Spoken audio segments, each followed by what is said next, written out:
Oficialmente, então, boa noite, sejam bem-vindos a mais uma noite de estudos do nosso grupo tão amado e querido.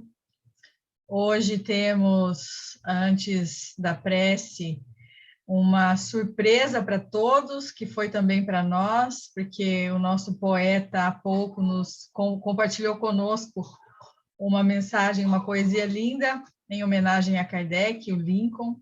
Então, nós vamos pedir para que ele possa compartilhar conosco e ler a sua poesia.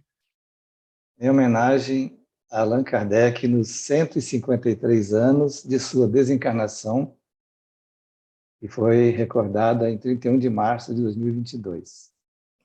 Gratidão a Allan Kardec. Quando Jesus matou a morte na ressurreição, o seu hino de amor lançou ao futuro a verdade.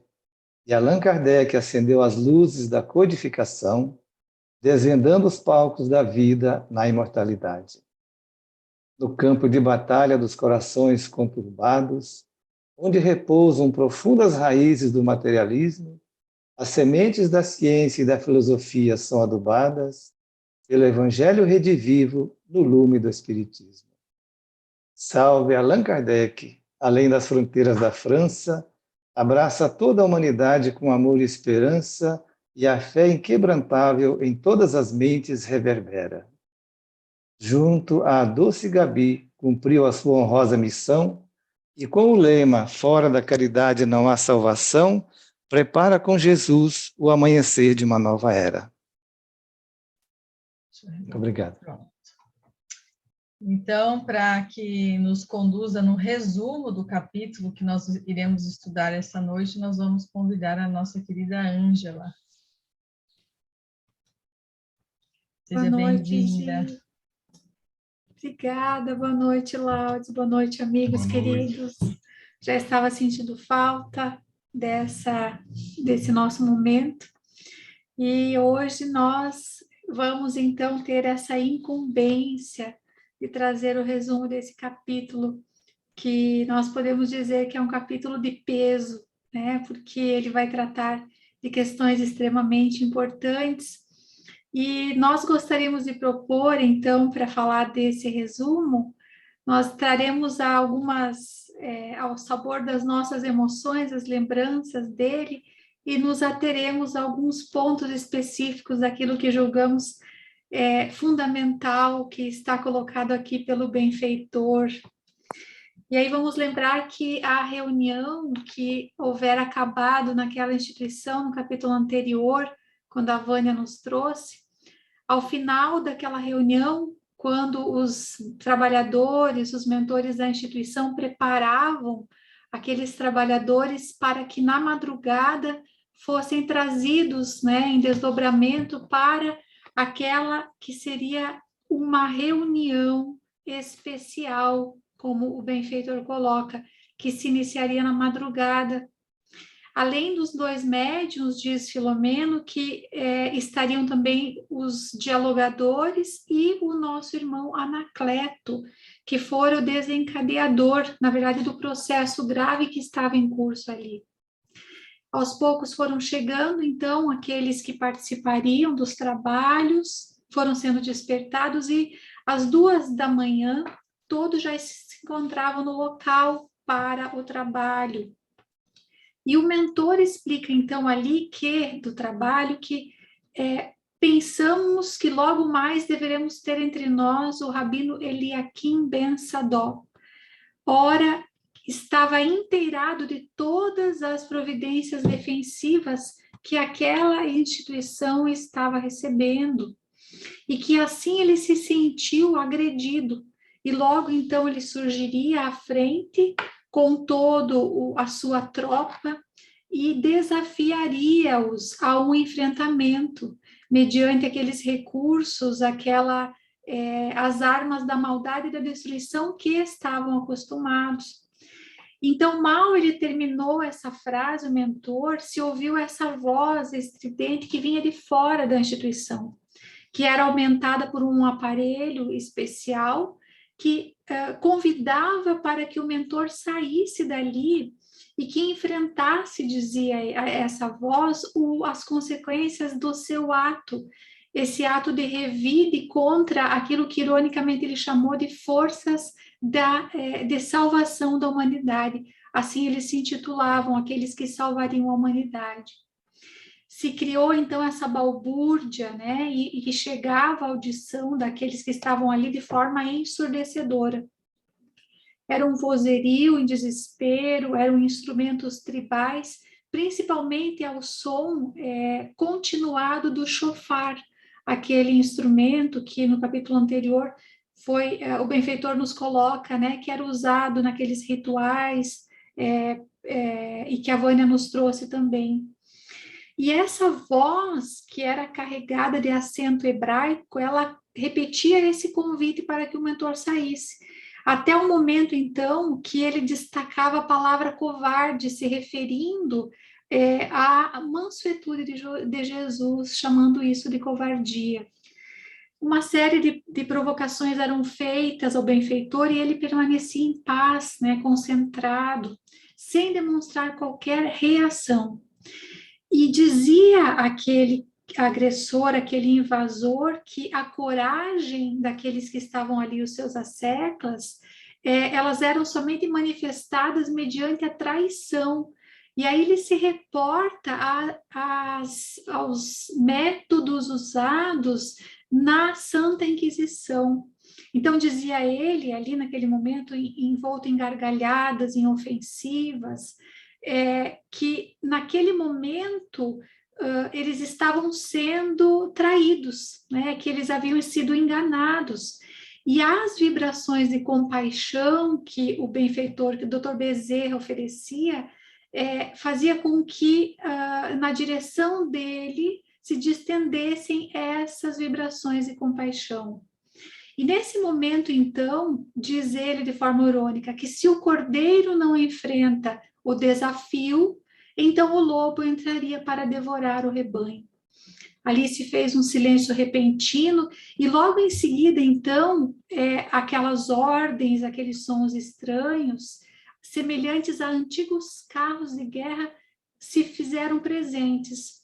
E então o benfeitor pediu para que todos se concentrassem profundamente, e aí ele ampliou a capacidade de todos para que pudessem ver e notar um verdadeiro exército de seres que Filomeno descreve como esquisitos que avançavam em formação de luta. Mentalmente, o benfeitor, então, sugere a Hermano que liberasse as defesas de entrada.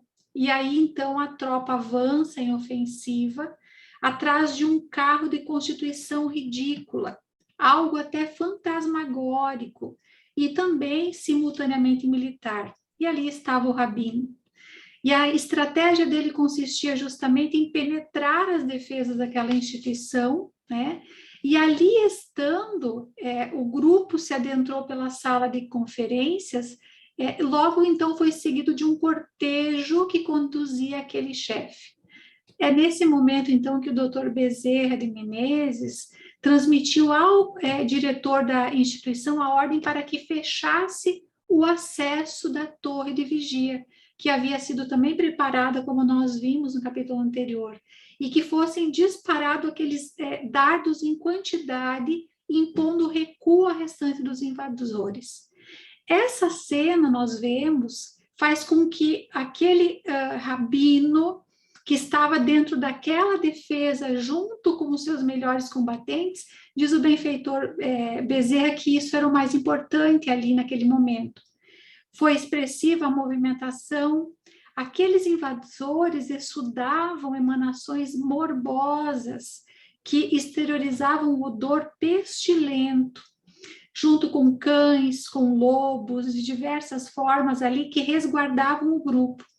E logo depois, então, diz o benfeitor, que se poderiam chamar como do primeiro batalhão que entrou, chamado um batalhão suicida, vinha esse igualmente desequilibrado, todo paramentado, como se estivesse num combate ancestral do seu povo.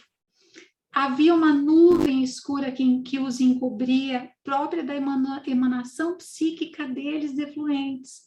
E é nesse momento, enquanto se disparavam esses dardos em torno dos invasores, em forma de advertência, esse rebelde então grita, furioso, que eles haviam caído numa armadilha, diz ele, dos miseráveis seguidores do Cordeiro, como sempre ocorreu na história. E então propõe que tentassem recuar apressadamente. Ali houve uma debandada daqueles que estavam juntos, tentando fugir, mas como as defesas estavam reforçadas, eles não conseguiram.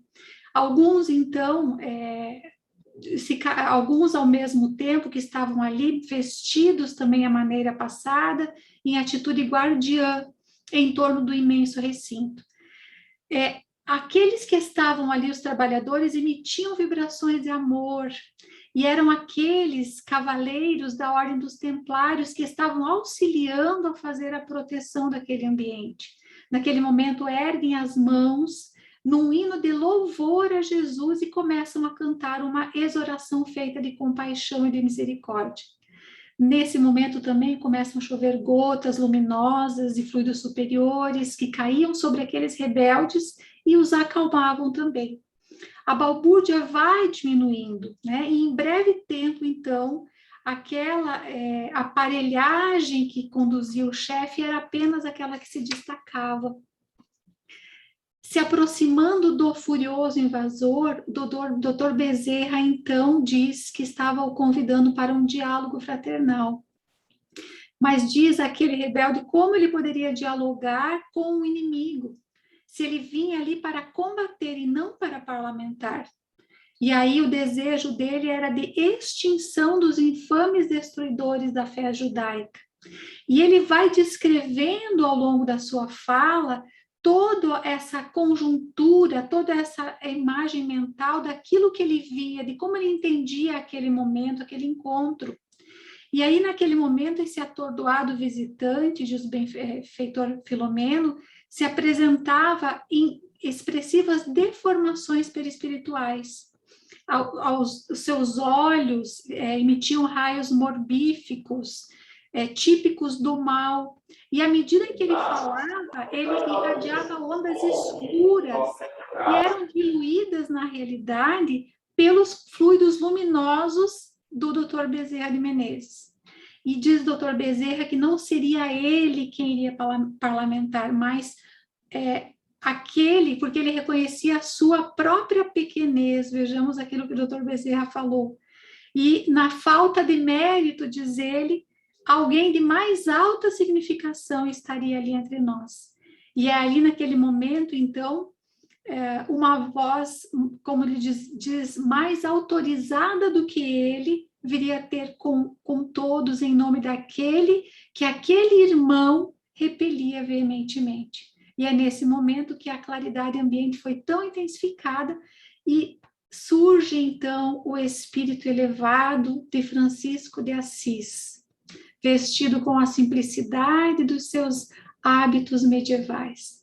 Nesse momento, então, à medida que ele vai se aproximando daquele, alguns dos acompanhantes do rabino recuaram, assustados, tímidos, e aquela cena, então, envolve a todos.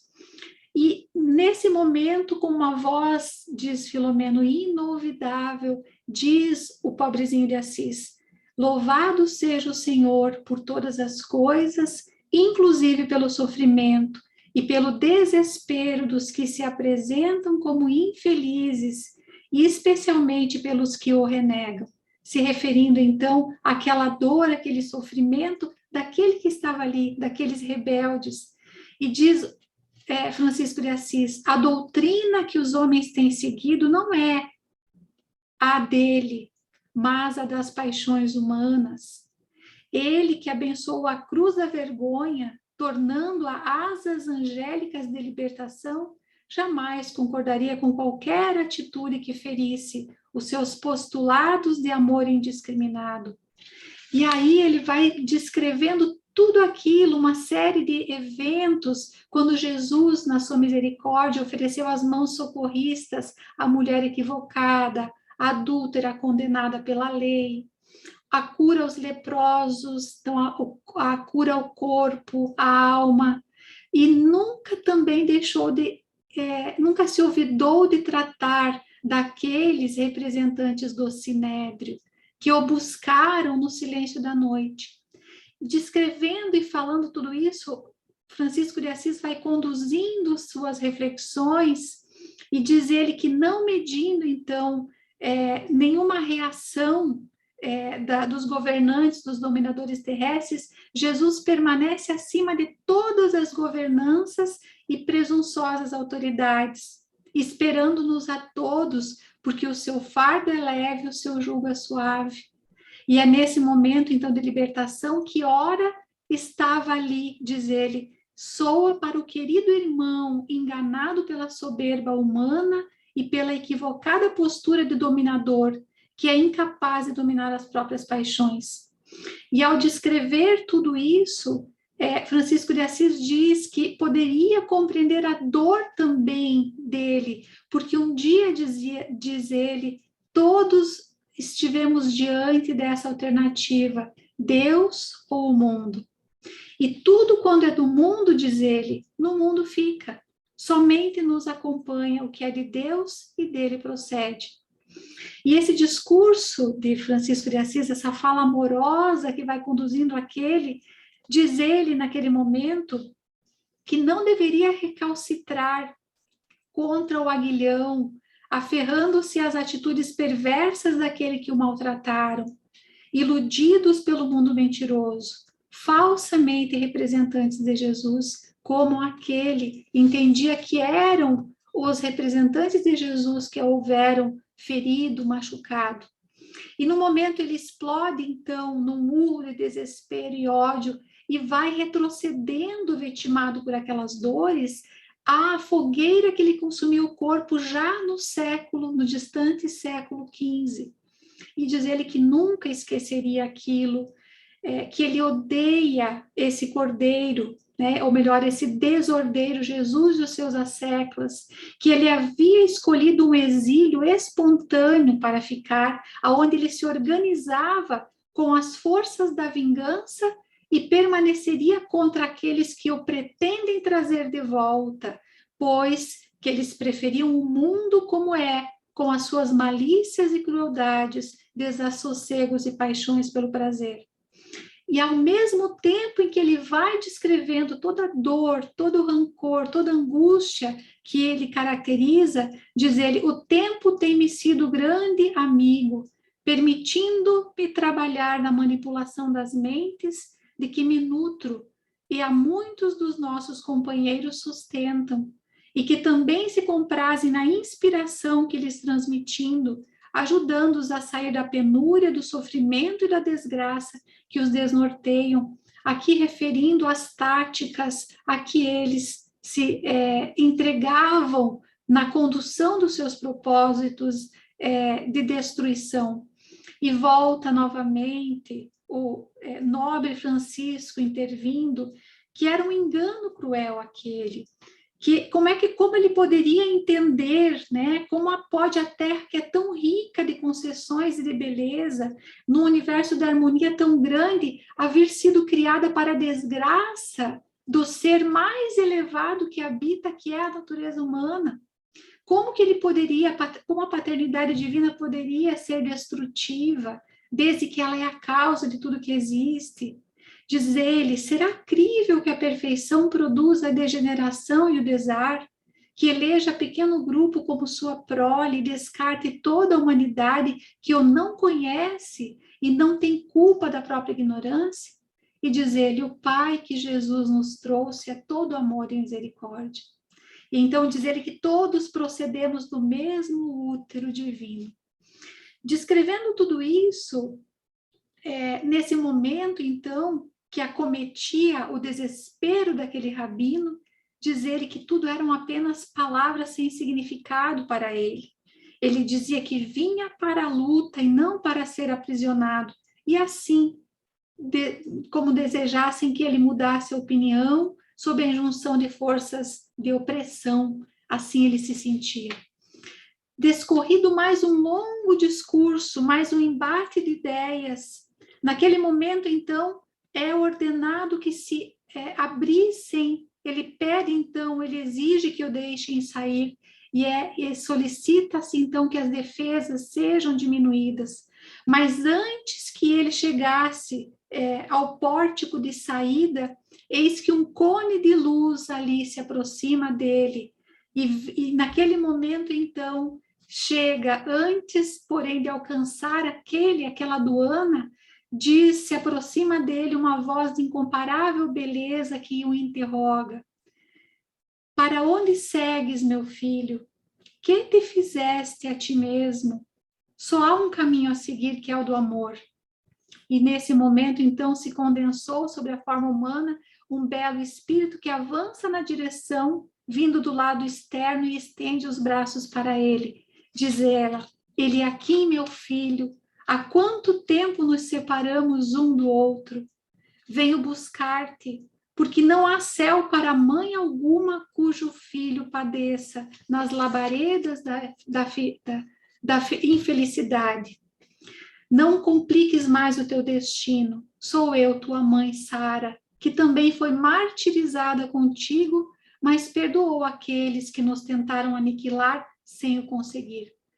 Nesse momento, então, aquele ímpeto, aquele impetuoso rabino, sem forças para resistir àquela energia, daquela entidade maternal, cai de joelhos, urrando de dor selvagem que o destroça interiormente. E naquele momento, então, mais adiante, o irmão Alegria se aproxima com lágrimas daqueles que estavam ali, que também escorriam pela face, e completou a cena que seria inolvidável, falando suavemente. Agora sim, começas a viver a liberdade plena. Aproveita, esta é a resposta de Jesus aos teus clamores, demonstrando-te quanto te amas.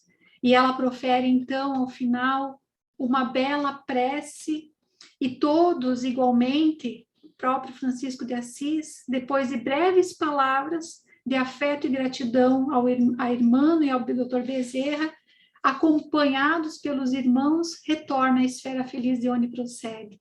E aí o diretor Hermano, com voz embargada, acercou-se de todos e apenas moveu a cabeça em sinal de gratidão e de paz, enunciando uma oração de recolhimento e de alegria sem palavras. E ao final, às 3h30, no relógio da sala, se interrompia, terminava esse trabalho e essa reunião. Esse era o resumo, Gi, querida. Que lindo, Ângela, que emoção. Você trouxe o capítulo com muita beleza, com muita doçura, como lhe é particular, peculiar. Muito obrigada. Então, agora nós passamos para o Laudes fazer os primeiros aprofundamentos do capítulo.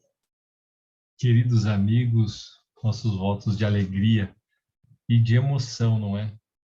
Eu fico imaginando ver a figura de Francisco de Assis em lágrimas. É muito emocionante, né?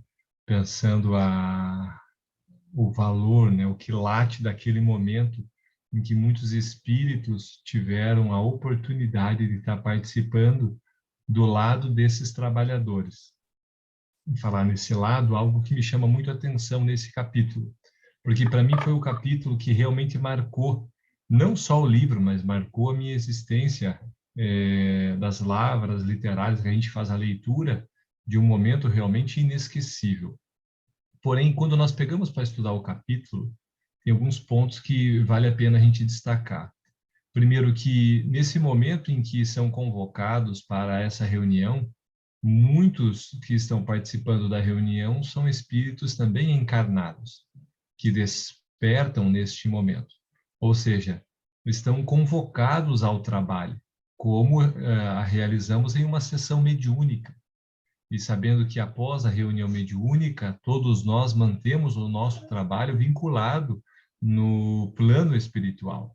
Então, sabendo dessa forma, é tão importante nós temos esses detalhes desses acontecimentos do que realmente se passa no lado espiritual. Então, a mediunidade, né, abençoada de Divaldo nos traz de uma forma detalhada este acontecimento que teve uma duração de 1h30. Mas essa 1h30, a preparação da espiritualidade foi muito grave.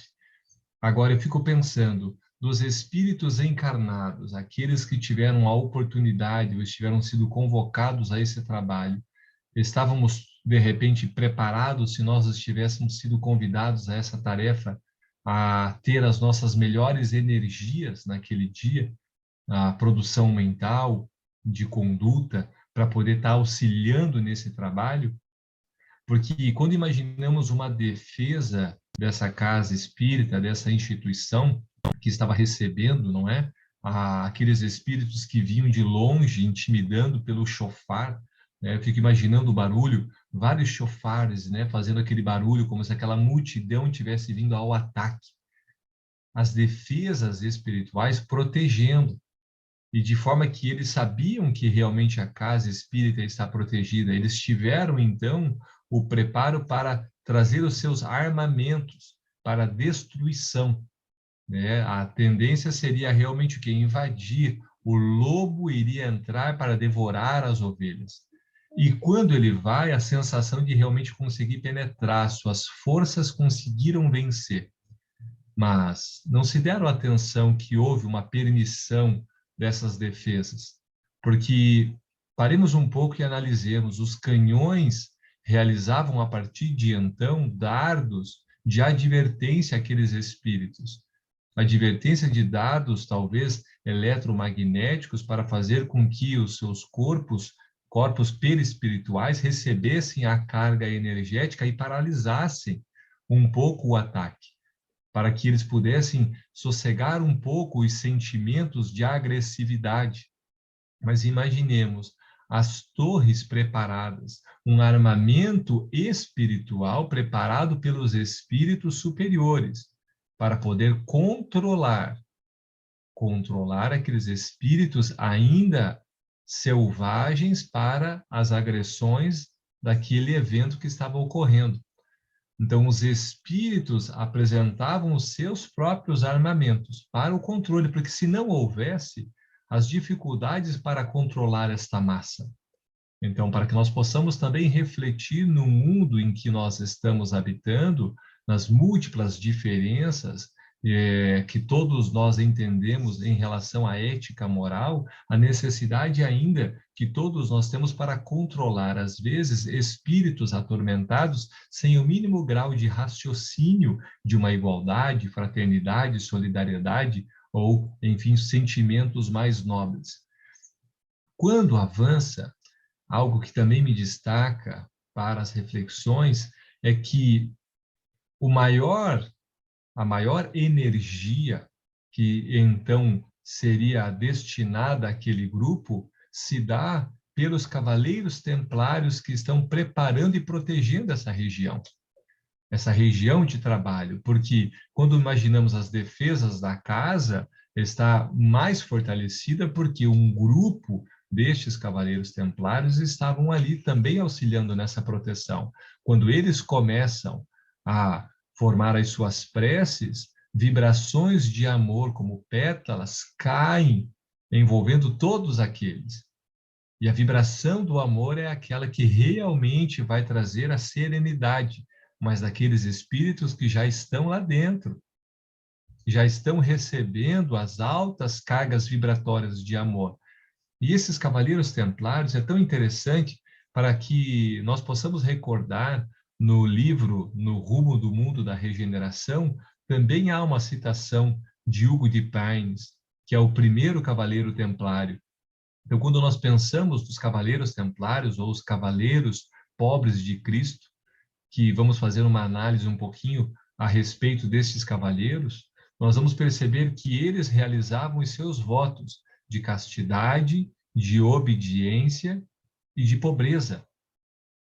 Narramos em pesquisas e estudos da vida de Francisco de Assis, que Francisco de Assis havia se espelhado nesses juramentos que os pobres cavaleiros de Cristo havia feito para que ele pudesse, então, conduzir a sua vida também em princípios similares, casando com a irmã pobreza, espíritos abnegados que doaram as suas existências aos princípios ético-morais, para que agora pudessem ter essas energias salutares, para controlar aqueles espíritos endividados em compromisso ou descontrolados a depender da capacidade mental que estavam envolvidos, sejam os armamentos, as energias ou as vibrações, porque a pensar de um estímulo elétrico para paralisar a agressividade ou uma vibração amorosa para que pudesse asserenar as conduções mentais para que aqueles pudessem receber as mensagens. E mesmo as mensagens, como quando nós vamos pegando os diálogos que aconteceram neste capítulo, quando nós pegamos alguns dos diálogos, nós vamos vendo que para aquele espírito que estava liderando a turma trevosa, que ele também apresentava em si as chispas que saíam dos seus olhos, capazes sim de trazer muitos tormentos àqueles que estavam ao lado se não estivessem preparados para estar enfrentando tais chispas, ele nos diz que nem mesmo as palavras doces e amorosas de Francisco de Assis lhe faziam sentido, ou seja, não davam um sentimento para a sua alma, ele não era capaz de vibrar nesta mesma sintonia, ele não havia ainda soltado as suas armas, ele não desejava parlamento,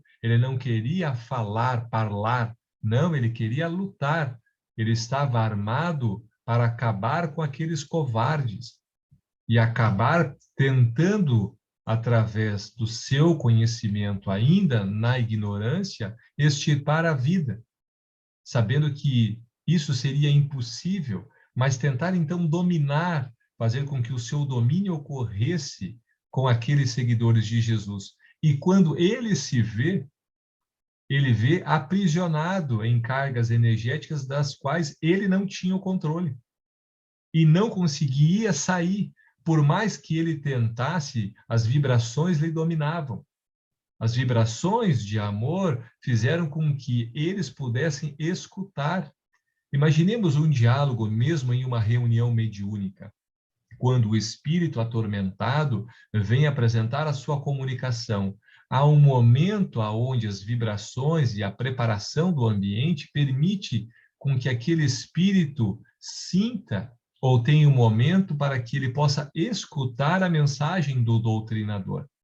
Ali naquela reunião, a imaginar o grau de fúria que ele estava para controlar e não partir diretamente a um ataque físico, porque ele não tinha ido ali para conversar. Ele tinha ido ali para tentar extirpar completamente a vida daqueles seguidores. E qual foi a energia que fez com que ele paralisasse? Para que pudesse ouvir. Foi a energia de amor desprendida destes cavaleiros e também do ambiente preparado. E depois, quando Bezerra e Francisco de Assis começam a fazer um processo de doutrinação para que possa esclarecer aquele espírito, não foi sentido na sua intimidade, não porque Francisco de Assis não trouxesse altas cargas vibratórias de amor, mas porque quando Francisco de Assis possivelmente já vislumbra uma entidade capaz de vibrar diferente à sua alma, as barreiras vibratórias novamente são abertas. Eu fico imaginando novamente a ansiedade daquele que estava ali liderando a tropa, pensando, não, eu vou me preparar melhor, eu volto para acabar com vocês. Porque tudo que vocês falaram para mim foram discursos vazios, palavras, eu não quero palavras. É mão na massa desta guerra, porque estamos em guerra.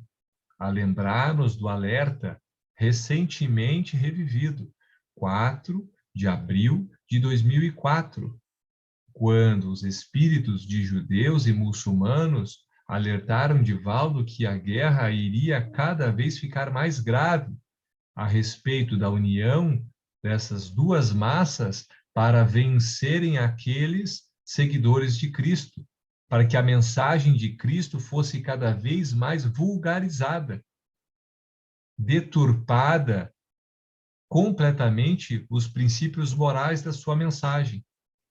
Então, deixarei as maiores profundidades da mensagem que mais consola e toca os nossos corações, para que depois Marcelo possa aprofundar. Mas as reflexões a respeito da nossa conduta ético-moral para produzir estas energias e vibrações que nós também produzimos. Não precisamos estar no mundo espiritual para produzir tais vibrações. Estamos vibrando.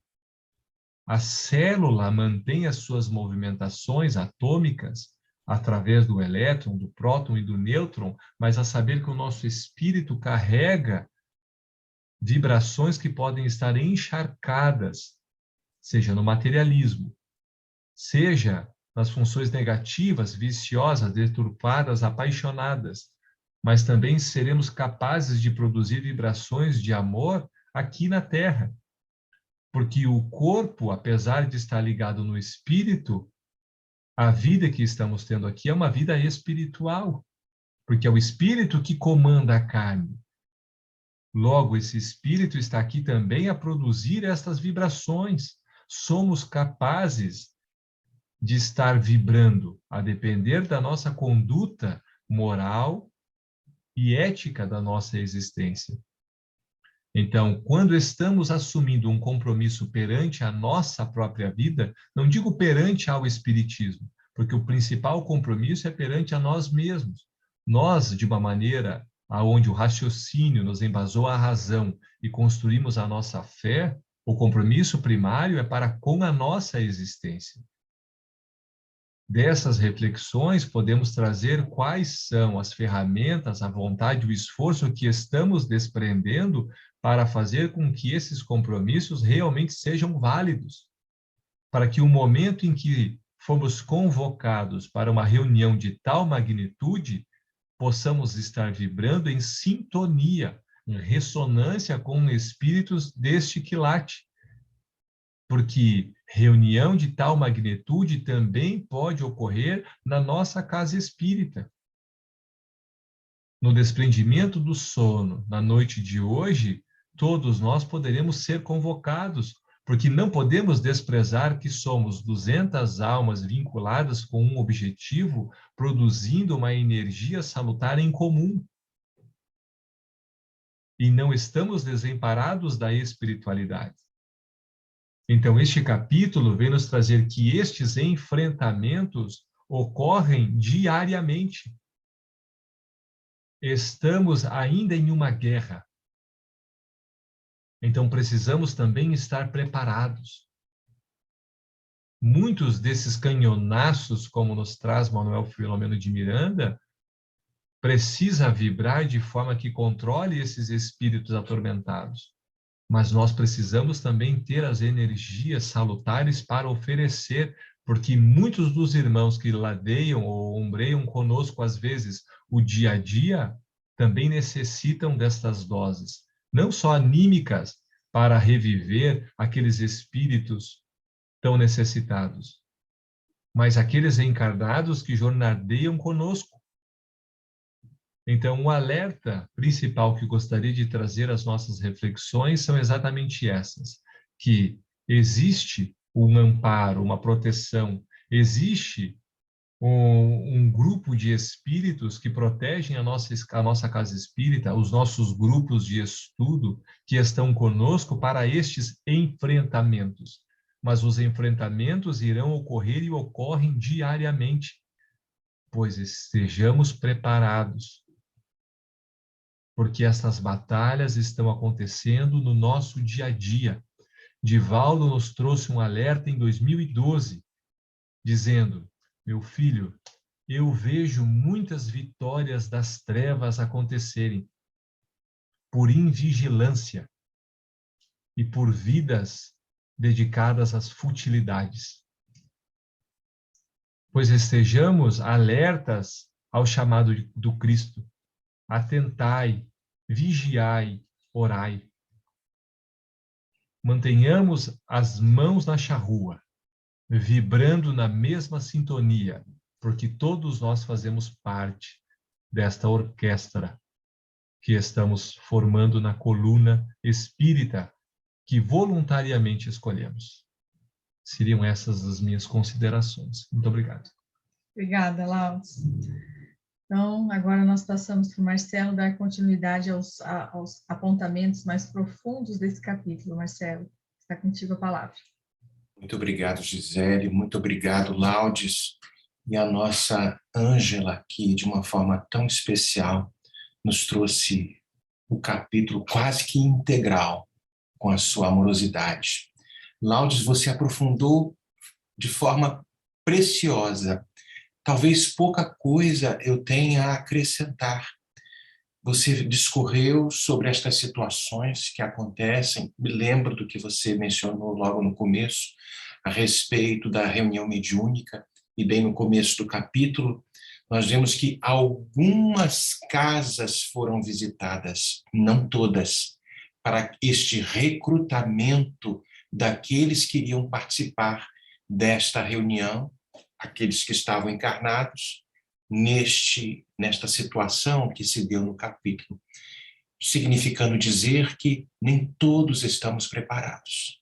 Muitos de nós perdemos a oportunidade, mas era apenas um pequeno adendo do que você muito bem nos trouxe.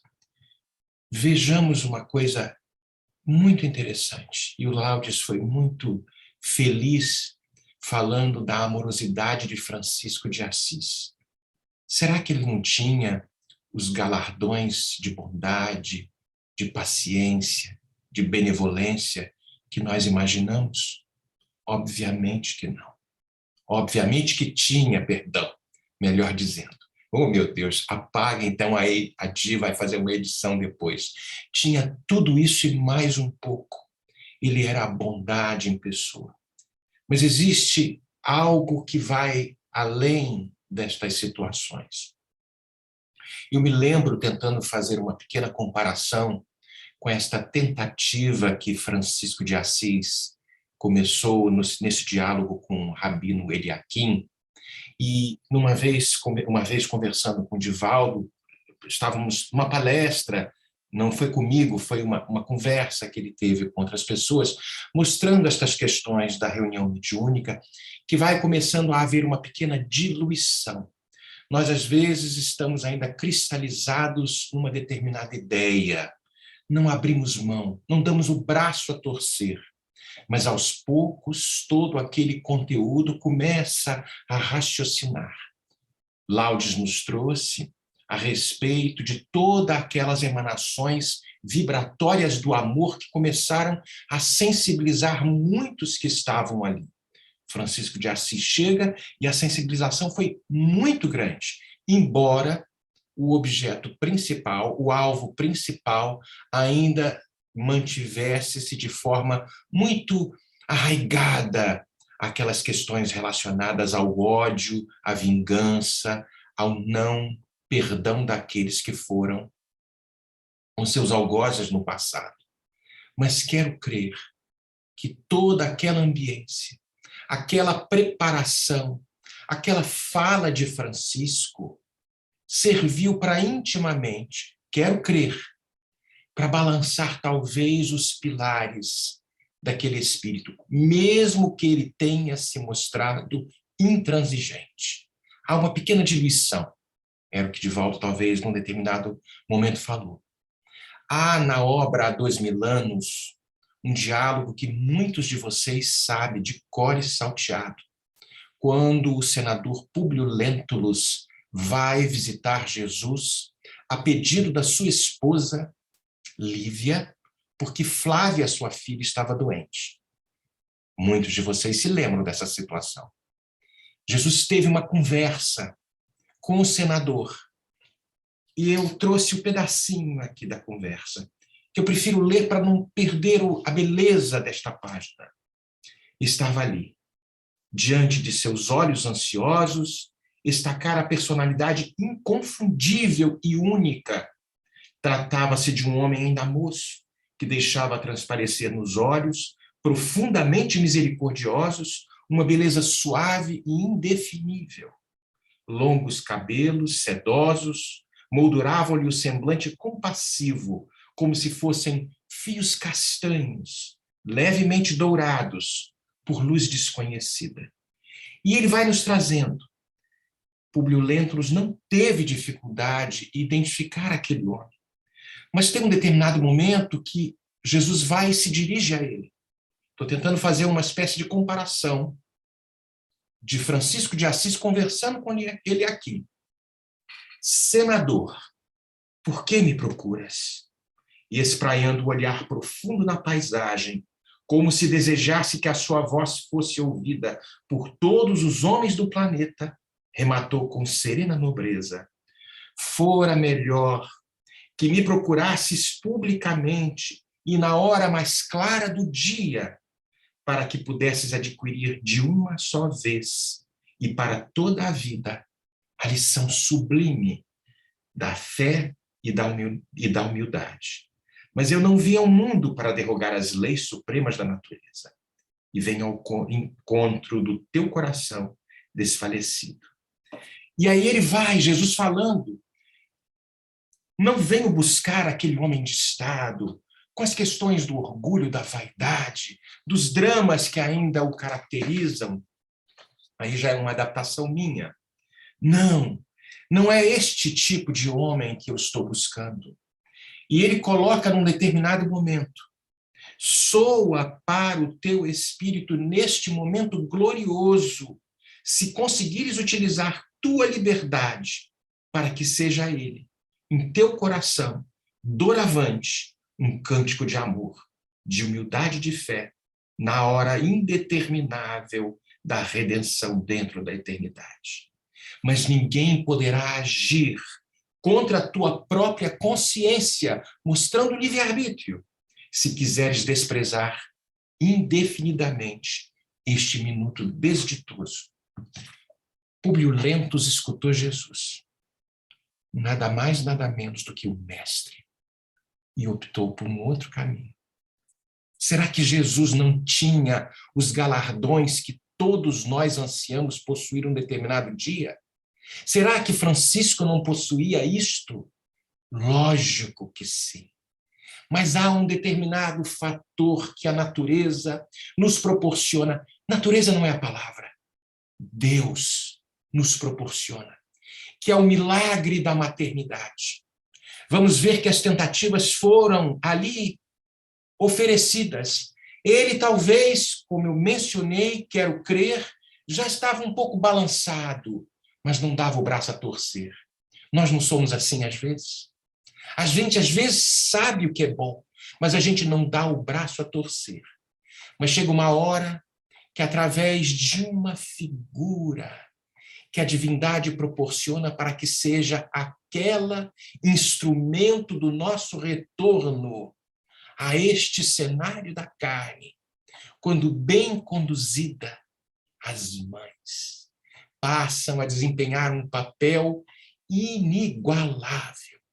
Muitas vezes na nossa casa espírita, nos atendimentos fraternos, e eu vejo as pessoas vinham falar com a gente, tudo, os mais belos argumentos nós trazíamos, as mais belas páginas com exemplos magníficos de memória, porque não temos a bagagem moral ainda. De repente, percebemos que há como que uma barreira na tentativa de demover alguém daquela situação de não perdão, de ódio, seja lá o que for. Quem a gente chama?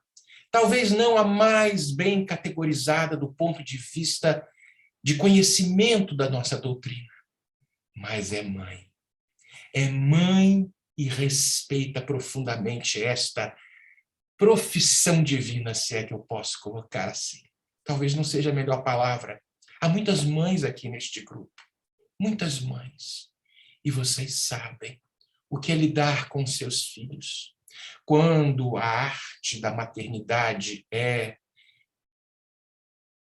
conduzida com amor, com cuidado, provoca profundas impressões do espírito que nunca mais esquece aquele momento. Segundo Raul Teixeira, é talvez o mais longo intercâmbio mediúnico que se dá. 9 meses, aquele intercâmbio mediúnico entre aquela criança e a sua mãe, em profundas nuances de ternura e bondade. Foi ali, naquele momento, que aquela mãe, materializada e convocada pela divina providência, aparece naquele tubo de luz e consegue sensibilizar o nosso querido irmão Eliakim. Será que Francisco não tinha capacidade? Tinha. Talvez outras sessões, outras reuniões precisassem acontecer. Mas aquela mulher, e vocês aqui que estão me escutando, que são mães, percebam a importância deste papel na formação destes que serão o futuro da nossa terra, como advogados, como políticos, como médicos, como condutores da vida enquanto na terra, e que vão se lembrar destas mulheres que foram, sem dúvida, os instrumentos especiais, se souberem caminhar por esta divina profissão, divina, porque talvez seja a maior missão na Terra, porque estão dando passagem a outros que virão e com a sua amorosidade, com a sua disciplina, irão conduzir-se de uma forma adequada ou não muito adequada. Há uma poesia, o nosso Lincoln gosta muito de poesia. Então, eu pensei aqui, eu separei, eu acho que eu estava lendo o Lincoln, porque ele começou com uma poesia. Lincoln, depois a gente conversa. Isso deve ser mediunidade poética. Nem existe isso, gente, é uma brincadeira. Mas há uma mensagem que foi escrita por Francisco Cândido Xavier na noite de 22 de março de 1964, na Comunhão Espírita Cristã, lá em Uberaba. Mensagem de Meimei. E ela nos fala o seguinte: oração de mãe. Deus de infinita bondade, puseste astros no céu e colocaste flores na haste agressiva. A mim deste os filhos e, com os filhos, me deste o amor diferente, que me rasga as entranhas, como se eu fosse roseira espinhosa que mandasse carregar uma estrela. Aceitaste minha fragilidade a teu serviço, determinando que eu sustente com a maternidade o mandato da vida. Entretanto, não me deixes transportar sozinha um tesouro assim tão grande. Dá-me forças para que te compreenda os desígnios. Guia-me o entendimento para que a minha dedicação não se faça egoísmo. Guarda-me em teus braços eternos, para que o meu sofrimento não se transforme em cegueira. Ensina-me a abraçar os filhos das outras mães, com carinho que me insuflas no trato daqueles de que enriqueceste minha alma. Faze-me reconhecer que os rebentos de minha ternura são depósitos de tua bondade, consciências livres que devem caminhar para a tua vontade e não para os meus caprichos. Inspira-me humildade, para que não se tresmalhem no orgulho por minha causa.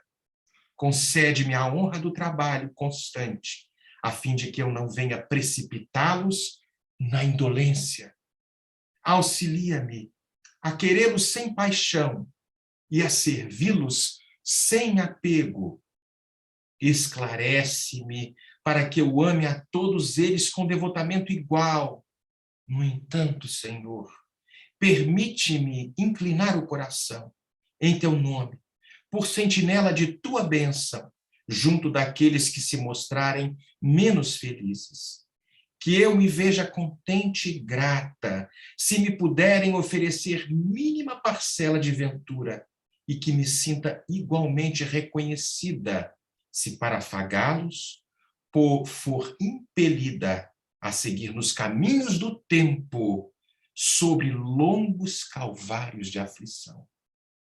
E no dia em que me caiba entregá-los aos compromissos que lhe reservaste, ou a restituí-los às tuas mãos, dá que, ainda mesmo, por entre lágrimas, possa eu dizer-te, em oração, com a obediência da excelsa Mãe de Jesus: Senhor, eis aqui tua serva, cumpra-se em mim, segundo a tua palavra. Nós vamos perceber que a tarefa de uma mãe, sensibilizando aquele homem irracível, completamente, parece que com uma pedra, cristalizado no seu ódio, porque não esqueceu por 500 anos a maldade que lhe haviam feito, mas, sem dúvida, a injustiça que foi praticada tem as suas raízes em um passado que ele certamente desconhece. Mas aqui não vem ao caso. Vem ao caso a beleza desta mãe, que num determinado momento, convocada, o resgata da sua própria miséria e o encaminha para uma nova oportunidade. Qual a causa que leva o homem à guerra? Predominância da natureza animal sobre a natureza espiritual e a satisfação das paixões. E era neste estado de barbárie que aquele homem se encontrava. Será que um dia esta guerra que se estabelece vai desaparecer da face da terra? Pois Kardec fez essa pergunta. Sim, vai. Quando os homens compreenderem a justiça e praticarem a lei de Deus. Todos esses ditadores, nos dois planos da vida, estes exércitos, estas hegemonias econômicas, estas massas versáteis, como diz Emmanuel na obra A Caminho da Luz, estas massas versáteis e inconscientes, estas guerras inglórias que estão acontecendo dos dois lados da vida, estas organizações seculares, por mais fortes e seguras possam parecer, passarão como a vertigem de um pesadelo, porque Emmanuel nos fala que a vitória da força é uma claridade de fogos de artifício. Toda a realidade é do Espírito e toda a paz é do entendimento do reino de Deus e da sua justiça que está se construindo dentro de cada um de nós. Sejamos nós estes multiplicadores, estas mães que aqui estão neste grupo. A missão que vocês têm é algo que a gente não tem nem ideia. Olha, é maior do que presidente de todas as federativas, do que tudo que é conselho que tenha, com todo respeito, porque somos aqui dirigentes de federativas, essas coisas todas. Vocês, mães, têm uma grande importância. Vocês são o primeiro instrumento de ingresso de todos nós nesta vida tão especial que é estar encarnado. Muito obrigado a todos. Ah, Marcelo, assim você acaba com as mães aqui, no bom sentido. Nosso coração aqui ficou, ai meu Deus, palpitando de gratidão, de alegria, de amor, porque realmente esse capítulo, em relação a este atendimento que é feito, né, entre mãe e filho, de mãe para filho, é algo realmente profundo e inesquecível. Eu tenho certeza que todas nós, mães do grupo, aqui estendidos para as tias, para as avós, para todas as mulheres que, né, de certa forma, são mães, para que a gente possa ter esse olhar amoroso com os nossos filhos. Não é por outra razão, eu creio, que Chico disse que a oração das mães arrombam as portas dos céus. Né? Obrigada, Marcelo. Então, agora, nós vamos chamar a Jussara, para responder algumas perguntas. E a gente vai tentar fazer um compilado aqui das perguntas que chegaram. Vamos lá. Conforme encontramos em O Livro dos Espíritos, na pergunta 115, nós fomos criados simples e ignorantes. Teria sido a ignorância o que levou o Rabino Eliakim a seguir com a proposta de vingança e retaliação? Podemos afirmar que é esta mesma ignorância que nos cria obstáculos para a marcha do progresso? Guarda aí, Ju. Aí a próxima que chegou foi para que fosse comentado um pouco sobre a Santa Inquisição e a visão do Espiritismo sobre esse período e também um pouquinho sobre Francisco de Assis. Então, Ju, a palavra está com você. Obrigada, Gi, boa noite para todos, obrigada a todos os queridos, né?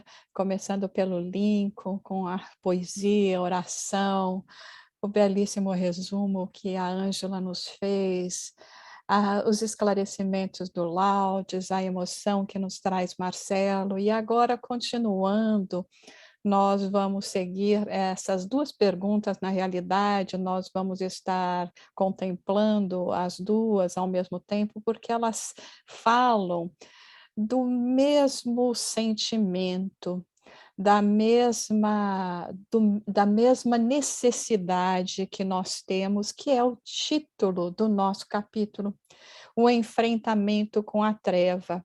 Quem sabe quando nós lemos o capítulo, nós vamos pensar, são as forças do bem que vão agora ter que lidar com aqueles espíritos ainda trevosos. Mas aqui nós queremos trazer, expandir esse entendimento para refletirmos a respeito do enfrentamento das trevas que habitam em nós, da ignorância que ainda prevalece em nosso espírito, da intolerância que nos leva à insanidade. E nessas perguntas, nessas reflexões, elas foram muito difíceis para eu poder trazer hoje aqui para vocês, eu tenho que confessar, porque me levaram a estados opostos de alma.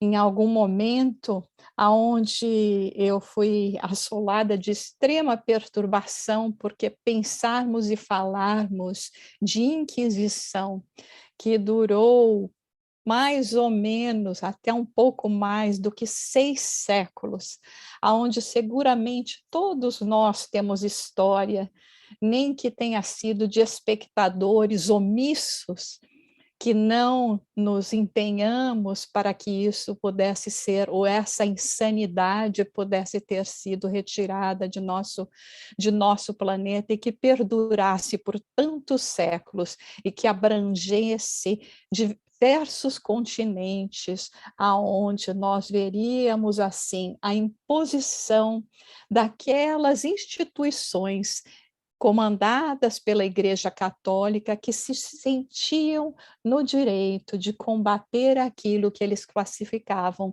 de heresia, de blasfêmia, de bruxaria, de qualquer costume que era considerado desviante. Eu não sei se vocês sabem, mas uma das razões que as pessoas poderiam ser acusados de bruxaria, de pacto com o demônio, era o fato de tomar banho. Se você tomasse banho ou tomasse muito banho, era porque você se sentia sujo, você tinha parceria com o que eles chamam de sujidade. Então, você precisava se lavar. Então, muitas vezes, nos relatos que se falam, porque muitos desses processos, né, eles foram anotados, gravados, eles colocam lá como causa, porque a pessoa tinha o problema da sujidade, tomava muito banho, coisas para nós refletirmos, né? Já que nós estamos falando de questões de ignorância.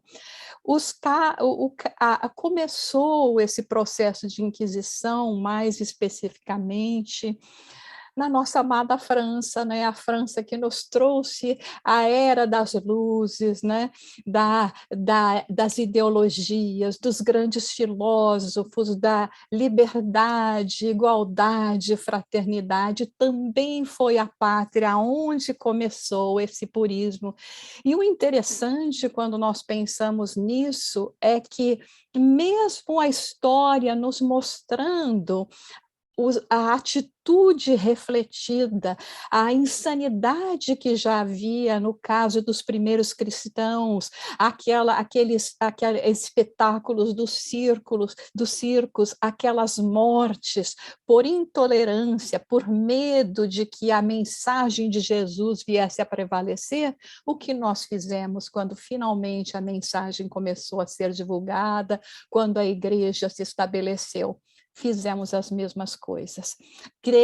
Na nossa ignorância, na nossa cegueira, nós acreditamos que Deus precisava de defesa, que Jesus não alcançaria os corações se não estivessem aqueles, os justiceiros, ali para essas perseguições, para estabelecer na força, violentando as mentes, o próprio desenvolvimento espiritual de cada um de nós, tentando impor as crenças. Assim ocorreu as perseguições aos cátaros, aos seguidores de Jan Hus, que é o nosso querido Allan Kardec, depois reencarnado, né, como Allan Kardec.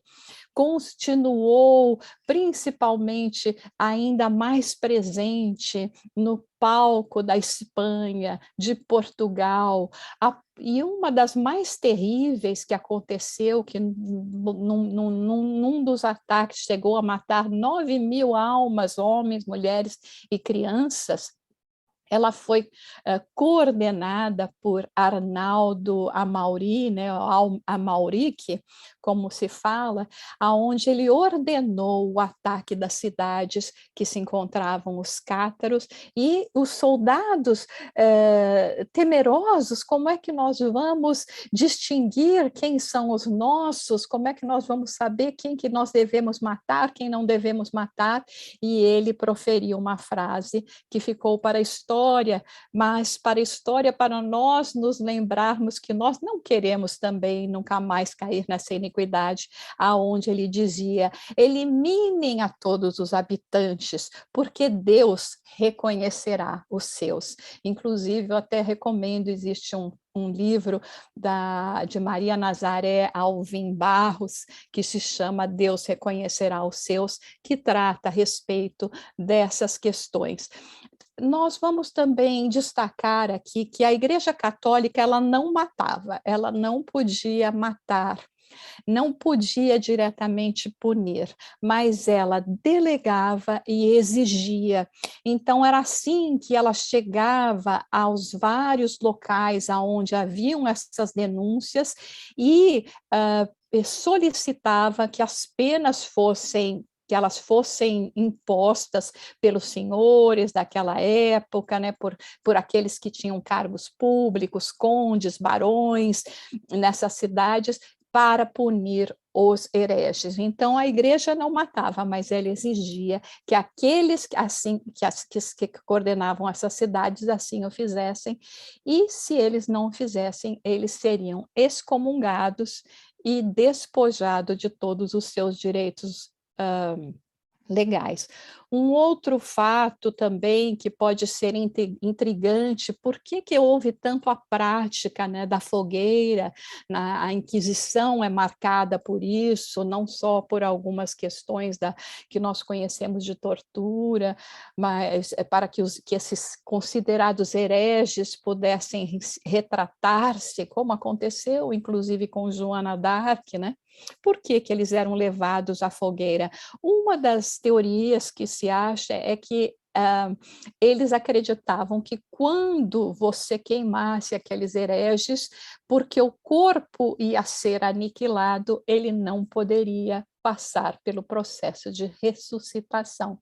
Então, ele não ressuscitava, não mais essas almas desviadas poderiam voltar para continuar naqueles mesmos processos. Fica até difícil acreditarmos, mas essa Inquisição ela foi até 1965, quando finalmente a Igreja Católica assumiu todos esses processos, e somente no jubileu, que foi em março de 2000, foi que a Igreja Católica professou a sua culpa, o seu pedido de perdão a todos aqueles a quem eles haviam pecado em relação de que estavam a serviço da verdade, da unidade cristã, aqueles que eram os judeus, aqueles que respeitavam o amor, a paz, culturas, as mulheres que foram muito violadas em todos esses aspectos também. Mas o Livro dos Espíritos, na pergunta 115, nos fala que nós fomos criados simples e ignorantes. E nós lembramos que Jesus disse que ele não veio para destruir o pecador, mas sim para eliminar o pecado, para eliminar essa insanidade.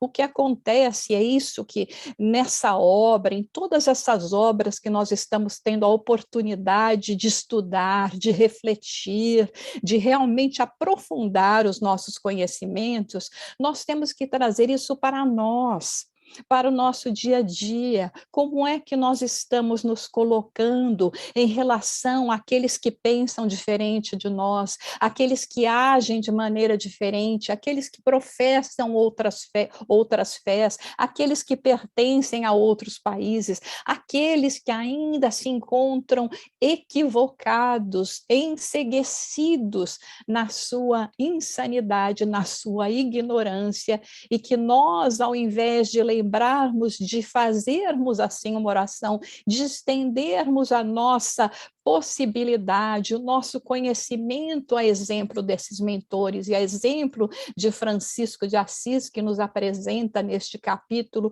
quando vem dos páramos de luz para receber aquele a quem nós consideraríamos um inimigo, a quem nós pensaríamos que é aquele que nos traz a dificuldade, porque, como nos relembrou bem Laudes nessas questões que Divaldo tem colocado, principalmente desde 2004, são essas as comunidades que, feridas, que enceguecidas no seu ódio, marcados pela dor, não só do perecimento de seu corpo físico, mas do desrespeito às suas crenças e ao desrespeito aos seus valores, aos seus seres queridos que foram, como eles, condenados, queimados, tiveram seus corpos dilacerados em nome daquele que nós conhecemos como sendo o Cordeiro.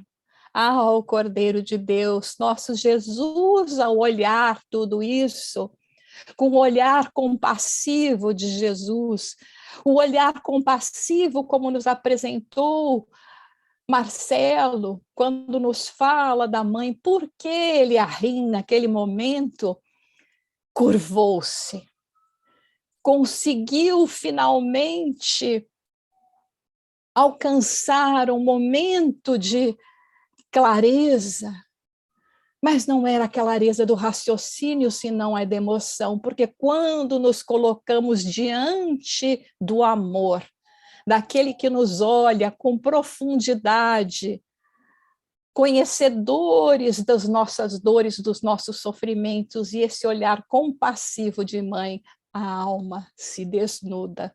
Ele não poderia mais sustentar a máscara daquele que estava totalmente, ou que se mostrava como estando totalmente envolvido pelo ódio, pela belicosidade, pelo sentimento de destruir tudo aquilo que o Cordeiro de Deus colocou. As sementes seguramente já estavam tomando corpo em seu espírito, e quando sua mãe o olha, Sua alma desnuda não sustenta mais aquela máscara que imediatamente cai. É por isso que Francisco se retrai, não, como disse Marcelo, porque não teria a condição de, com suas palavras, com seu amor, chegar ao seu coração. Mas uma mãe, mas aquele ser que nos ama com profundidade sequer necessita dizer qualquer palavra. A sua presença foi o suficiente para que assim ocorresse. E o que falar de Francisco?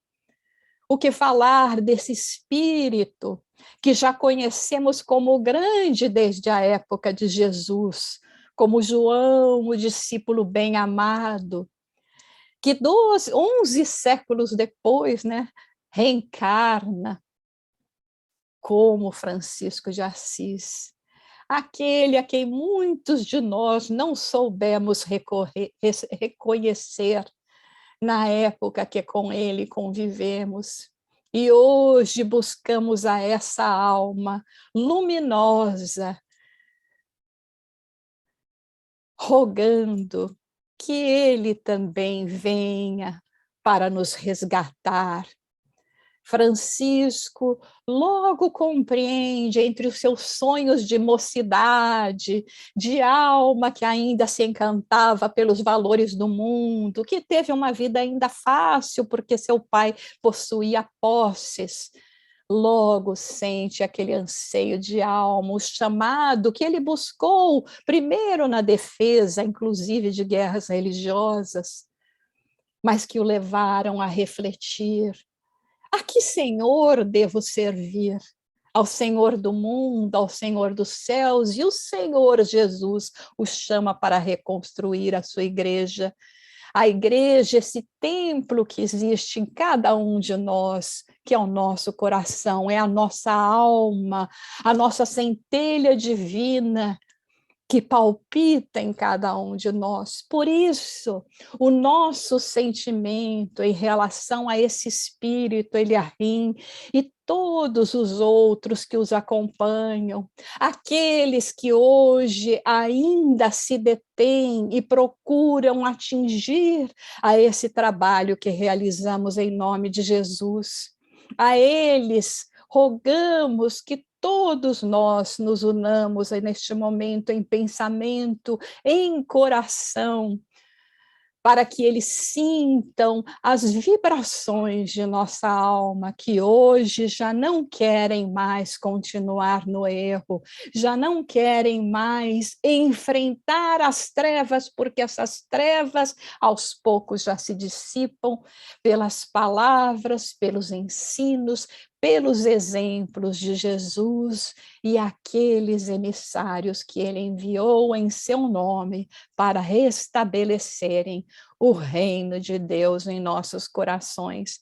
Assim, meus irmãos, todos nós possuímos este ser maior que seja deste lado da vida, do outro lado da vida, irá nos olhar a nossa alma desnuda, aquilo que vai profundamente em nossas almas e buscar dentro de nós aquilo que temos de melhor, porque, como dissemos, em nós palpita a centelha divina, em nosso ser temos a presença de Deus.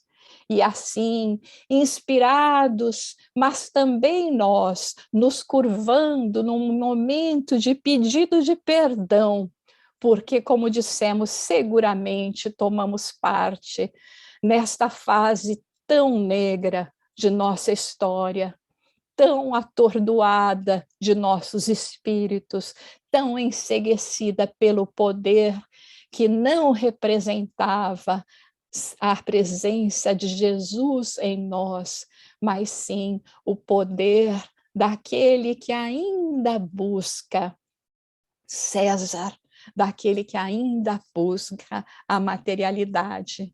E com estas palavras, com esse nosso sentimento, com esse desejo de que agora essas vibrações possam estar chegando a todos aqueles espíritos que nos circundam e que ainda não nos permitem avançar, que eles sintam, acima de tudo, o amor e a presença de Jesus neles, em seus corações, e que o nosso pobrezinho de Assis, mais rico em amor, em dádivas, em consolação, encontre cada um deles, cada um de nós, para que possamos também ser resgatados e seguirmos em nossa jornada de amor ao Pai. Que o Pai nos abençoe.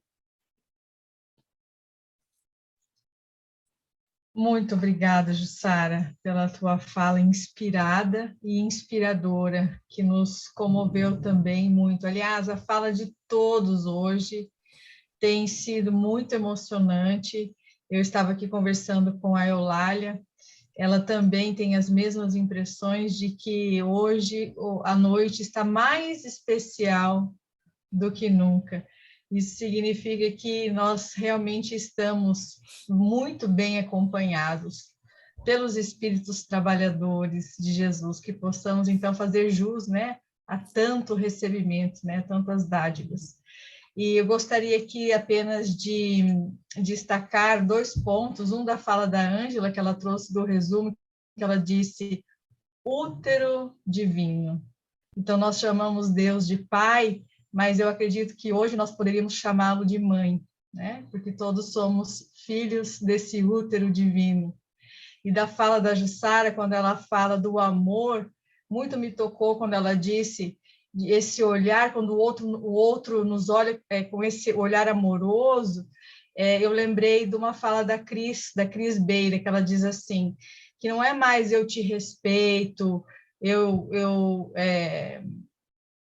te suporto, eu te tolero, e sim, eu te aceito, que eu te aceito é esse olhar, eu te aceito assim como você é, como você me apresenta, com todas as suas particularidades, os seus defeitos, as suas virtudes, sem exigir que você seja nem mais nem menos.